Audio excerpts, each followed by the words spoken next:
নির্দলীয় সরকারের অধীনে ভোটের পক্ষে ৮৬% দেশের মানুষ। জাতীয় সংসদ নির্বাচন নির্দলীয় সরকারের অধীনে হওয়া উচিত বলে মনে করেন দেশের ৮৬% মানুষ।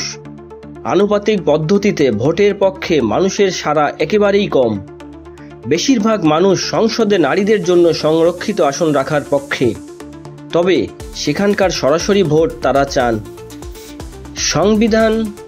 সংবিধান সংস্কার সম্পর্কিত জাতীয় জনমত জরিপ 2024-এ মানুষের এ মতামত উঠে এসেছে। সংবিধান সংস্কার কমিশন বাংলাদেশ পরিসংখ্যান ব্যুরোর মাধ্যমে এ জরিপ করে। কমিশনের প্রতিবেদনের সঙ্গে জরিপটি প্রকাশ করা হয়েছে। কমিশন তাদের প্রতিবেদনে বলেছে, জরিপে গত 5 ডিসেম্বর থেকে 10 ডিসেম্বর তথ্য সংগ্রহ করা হয়। দেশের 64টি জেলা থেকে সরাসরি সাক্ষাৎকার পদ্ধতিতে ৪৫,৯২৫টি থানার 18 থেকে 75 বয়সী মানুষের কাছ থেকে জনসংখ্যা অনুপাতে মতামত নেওয়া হয়েছে।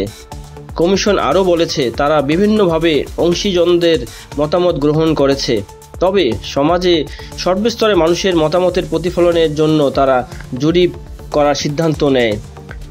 জরিপে প্রশ্নের একটি বিষয় ছিল নির্বাচনকালীন সরকার।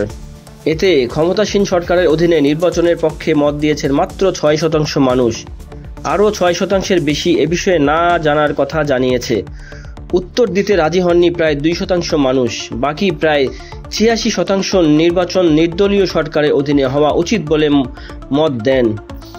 1991 সালের গণতন্ত্রে ফেরার পর থেকে বাংলাদেশে গ্রহণযোগ্য নির্বাচনগুলো তত্ত্বাবধায়ক সরকারের অধীনে অনুষ্ঠিত হয়েছে।